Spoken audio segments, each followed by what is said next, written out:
Hi friends, ಎಲ್ಲರೂ ಹೇಗಿದ್ದೀರಾ? ಇವತ್ತಿನ ರೆಸಿಪಿ ಹೋಟೆಲ್ ಸ್ಟೈಲಲ್ಲಿ ಶಾವಿಗೆ ಉಪ್ಪಿಟ್ಟು ಹೇಗೆ ಮಾಡೋದು ಅಂತ ನೋಡೋಣ ಬನ್ನಿ. ಮೊದಲಿಗೆ ಒಂದು ಬಾಣಲೆಗೆ ಎಣ್ಣೆ ಹಾಕಿ ಕಾಯಿಸಬೇಕು. ಕಾದ ನಂತರ ಸ್ವಲ್ಪ ಸಾಸಿವೆ ಹಾಕಬೇಕು. ಸಾಸಿವೆ ಚಿಟಪಟ ಅಂದ ತಕ್ಷಣ ಸ್ವಲ್ಪ ಕಡಲೆಕಾಯಿ ಬೀಜ ಮತ್ತು ಕಡಲೆಬೇಳೆ ಎರಡನ್ನೂ ಹಾಕಿ ಮಿಕ್ಸ್ ಮಾಡಿ.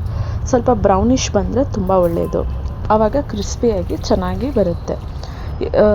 ಇದಾದ ತಕ್ಷಣ ಸ್ವಲ್ಪ ಈರುಳ್ಳಿ, ಹಸಿಮೆಣಸಿನಕಾಯಿ, ಕರಿಬೇವಿನ ಸೊಪ್ಪು ಇದನ್ನು ಅಷ್ಟೇ ಮೂರನ್ನೂ ಕಂದು ಬಣ್ಣ ಬರೋ ಹಾಗೆ ಫ್ರೈ ಮಾಡಿದ್ರೆ ತುಂಬ ರುಚಿಯಾಗಿ ತುಂಬ ಚೆನ್ನಾಗಿ ಟೇಸ್ಟ್ ಕೊಡುತ್ತೆ.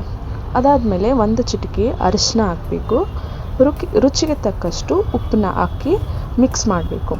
ನೀಟಾಗಿ ಮಿಕ್ಸ್ ಮಾಡೋದ್ರಿಂದ ಅರಿಶಿನ ಕೂಡ ನೀಟಾಗಿ ತಿಳಿಯಾಗಿ ಬಿಡುತ್ತೆ. ಇದಾದಮೇಲೆ ನಾನು ತೊಗೊಂಡಿರೋ ಶಾವಿಗೆಗೆ 1.5 ಗ್ಲಾಸಷ್ಟು ನೀರು ಹಾಕ್ತಾಯಿದ್ದೀನಿ. ಮೊದಲು 1 ಗ್ಲಾಸ್ ನೀರು ಹಾಕ್ತಾಯಿದ್ದೀನಿ, ಅದಾದಮೇಲೆ ಅರ್ಧ ಗ್ಲಾಸು ನೀರು ಹಾಕ್ತಾಯಿದ್ದೀನಿ. ಶಾವಿಗೆಗೆ ಸ್ವಲ್ಪ ನೀರು ಕಡಿಮೆ ಹಾಕಿದ್ರೆ ತುಂಬ ಒಳ್ಳೆಯದು, ಆವಾಗ ಶಾವಿಗೆ ಉದುರುವಾಗಿ ಚೆನ್ನಾಗಿ ಬರುತ್ತೆ. ಈಗ ಶಾವಿಗೆನ ನೀಟಾಗಿ ಮಿಕ್ಸ್ ಮಾಡಬೇಕು. ನೀಟಾಗಿ ಮಿಕ್ಸ್ ಮಾಡಿ ಒಂದು ಲಿಡ್ನ ಕ್ಲೋಸ್ ಮಾಡಿದ್ರೆ ಶಾವಿಗೆ ಉಪ್ಪಿಟ್ಟಾಗಲಿಕ್ಕೆ ನೀಟಾಗಿ ನೀರನ್ನ ಕುದಿದ್ರೆ ತುಂಬ ಒಳ್ಳೆಯದು. ನೋಡ್ತಾ ಇದ್ದೀರಲ್ಲ, ಇದು ಹೇಗೆ ಚೆನ್ನಾಗಿ ಕುದೀತಿದೆ ಅಂತ.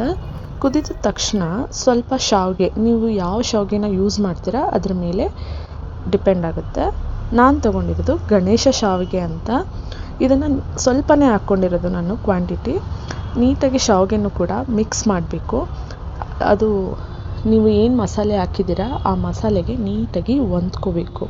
ಹೊಂದಿದಾಗ ಅದು ಶಾವಿಗೆ ನೀಟಾಗಿ ಚೆನ್ನಾಗಿ ಮಿಕ್ಸ್ ಆಗುತ್ತೆ. ಚೆನ್ನಾಗಿ ಮಿಕ್ಸ್ ಮಾಡಿ ನೀಟಾಗಿ ಒಂದು ಲಿಡ್ನ ಕ್ಲೋಸ್ ಮಾಡಿ.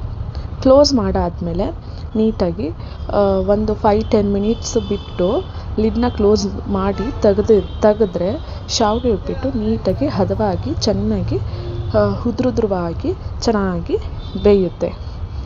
ನೋಡ್ತಾ ಇದ್ದೀರಲ್ಲ ಇದು ಹೇಗೆ ಅಂತ ನೋಡಿ. ಉದ್ರುದ್ರವಾಗಿ ಚೆನ್ನಾಗಿ ಶಾವಿಗೆ ರೆಡಿಯಾಗಿದೆ.